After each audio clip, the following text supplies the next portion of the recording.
The following podcast is inspired by the book, How to Live a Great Life. These podcasts are designed to give you some perspectives that will help improve the quality of your life.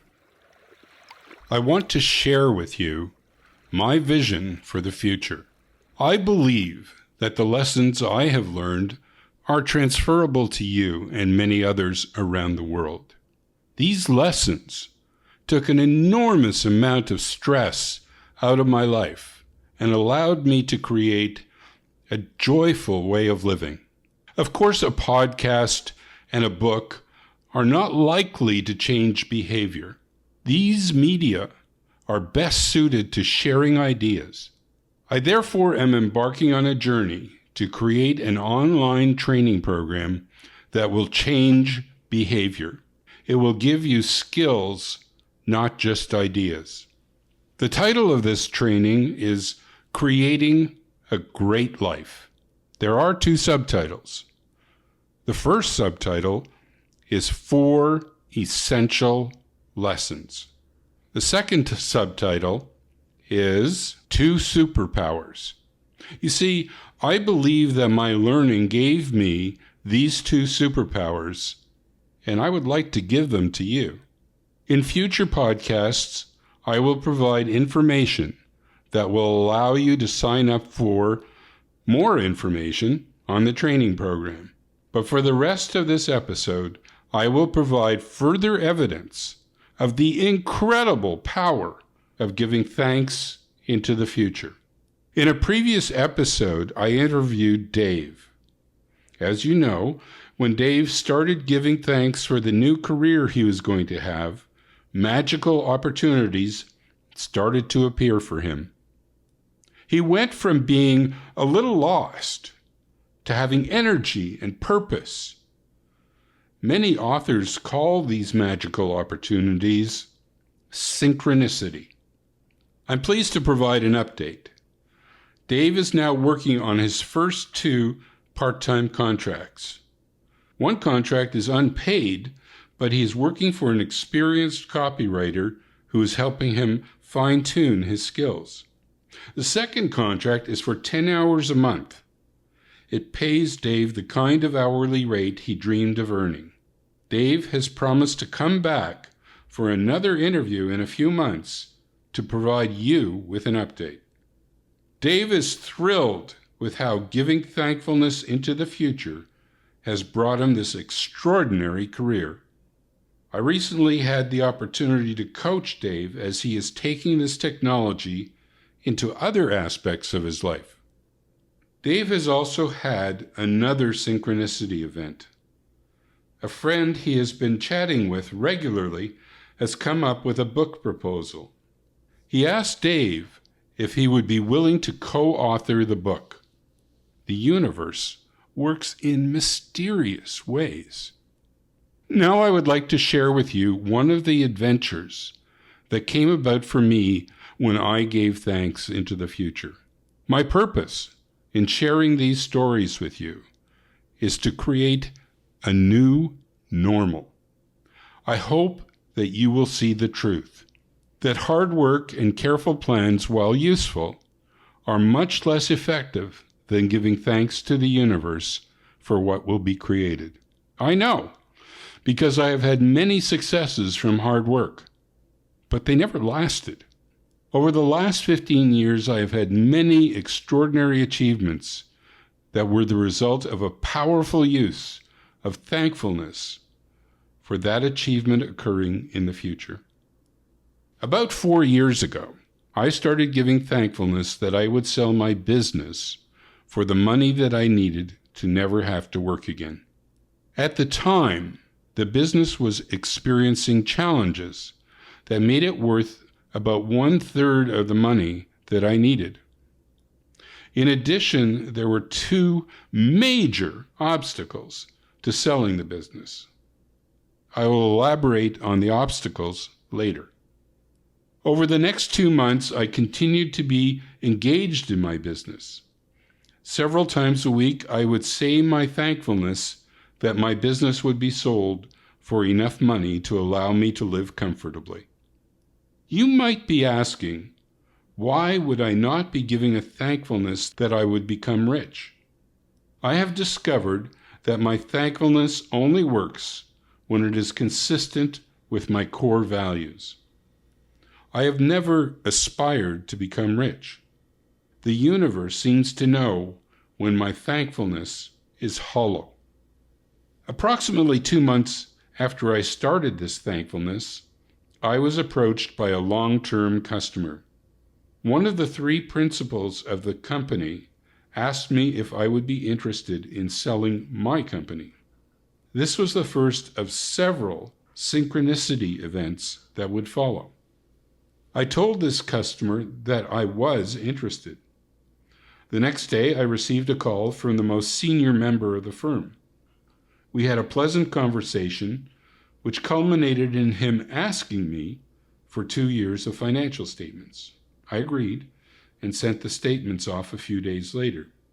I should mention that I had a very favorable impression of all 3 principals of this company. I felt they were people of integrity and goodwill. As they were taking time reviewing my financials, I decided to tackle the 2 obstacles mentioned above. My business involved being the exclusive distributor in Canada for a fairly large line of licensed novelty tins. The licenses included Super Mario and Hello Kitty, but there were many others. I had begun the business 15 years earlier with a 5-year contract with the manufacturer. When the contract expired, we continued on with a verbal understanding. Over the years, I had developed a warm relationship with the president of the company that developed these products. Still, I was quite nervous about approaching this president about transferring all of my rights to an acquiring company in a written contract. We had several discussions, but in the end, he was happy to cooperate. My second obstacle was an investor in the company. He had done very well with his investment, earning almost double his original investment in interest payments over the years. However, he was still due a very large sum of money. I would need him to agree to take less than half of what he was still owed if I was able to sell the business and walk away with enough money to live on. My investor had become a friend over the years. However, I would be asking him to make a major sacrifice, so the outcome was far from certain. To my delight, he immediately said yes to my proposal. After about 2 weeks, the would-be purchasers came back with an offer. As I had suspected, the offer was about 1/3 of the money that I needed. When I explained my position, I was told that while they were prepared to negotiate, they would not be able to offer the kind of money that I needed. I was a little disappointed, but a great deal had been accomplished. In fact, the groundwork had been set for what would be a successful conclusion 2 years later. Let's examine what had happened to this point. I had given and would continue to give thankfulness to the universe that I would sell the business for enough money that I would no longer need to work. I was approached out of the blue by a viable potential purchaser. I had been motivated by the potential sale to favorably resolve 2 thorny issues that might have prevented the sale of the business. There will be those among you who doubt that there is an energy in the universe that we can connect to. So let's examine the probability that these 3 things might have happened by chance. In 15 years in business, no one had ever approached me about purchasing my business. This kind of event does happen, but it is rare. I would say that there is a 1 in 1,000 chance of this happening, but for those of you that are skeptical, I will say 1 chance in 10, or a 10% chance of this happening. Next, we will describe the probability of each of my 2 obstacles being satisfactorily resolved. In my mind, I thought there was less than a 50% chance of either of these obstacles being overcome.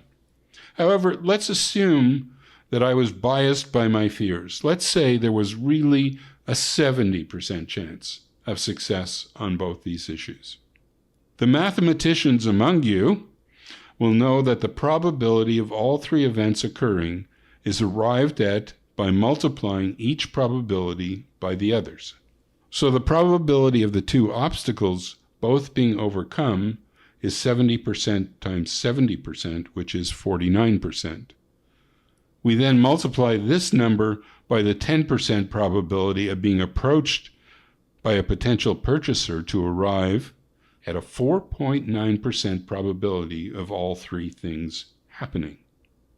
The doubters among you will say, 4.9% is a reasonable probability that these things happen by chance. My friends, we are just getting started. Over the following year, my business went through a growth spurt. Each of the growth events were serendipitous. None were a result of selling or advertising. A distributor approached me about selling my products. This did happen about once every 3 years. However, this distributor quickly became my largest customer, adding about $60,000 per year in sales and about $20,000 per year in profit. I put the probability of this unsolicited new customer at 20%. A newly formed retail chain approached me. They had purchased 2 bankrupt retail chains and were converting 80 stores into a new concept. They purchased 12 products to be put in a special display near their cash registers. They also ended up purchasing about $60,000 per year over the next 2 years. In the 15-year history of my company, this kind of new retail opportunity had only happened once before. So I put the probability of this happening at about 10%. The manufacturer that provided my products usually introduced about 8 new products a year. 2 of these products would typically sell in large quantities. In the year following the first offer I received for the business, 14 new products were introduced and 8 of them were hits. Included in these products was a new line of Minions, 3 of which were hits. The 2 new customers mentioned above sold a large amount of these 8 hit products. However, my regular customers bought about $30,000 more than they normally did. The probability of this many hit new products was about 25%. So the probability of these 3 things happening in 1 year is 25% times 10% times 20%, which is 0.5%. The universe was not done yet. Another distributor approached me about selling my products. This was about 18 months after I had received the offer for my business. I was reluctant to sell to him because he sold to mostly the same clients that my other distributors sold to. The owner of this company arranged to meet me in my office. His intention was to persuade me to sell my products to him. At some point in the conversation, he asked me if I had any interest in selling the business. I replied that I did. I knew that my increase in sales and profits could mean selling the business for the amount of money that I needed. I provided him with my recent financial statements. About 2 weeks earlier, I had been chatting with one of the principals from the company that had originally made me an offer. When I mentioned to him how much my business had improved, he said that perhaps they could make me a much better offer. I contacted the original potential purchasers to let them know I had a new offer coming from a new potential purchaser. In the end, with these 2 companies competing to buy the business, I ended up selling the business for $15,000 more than my minimum requirements.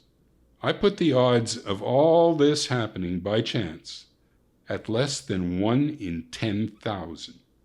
Every time I give thankfulness into the future, these kind of events follow. In fact, it has been happening again in the past year around a new thankfulness. But that is a story for another day. So now it is up to you. Do you want to create your future by giving thankfulness to the universe for what will be created? Or do you want to take the 1 in 10,000 gamble that events will come together to achieve your purpose? These podcasts are an introduction to the soon-to-be-published book, How to Live a Great Life. The promise of the book is to give you information and tools that will help you to reduce stress and increase joy in your life. To get updates on the launch date for the book, as well as information on future podcasts, please click the link Great Life in the show notes of this episode. Enter your email and you will be kept up to date.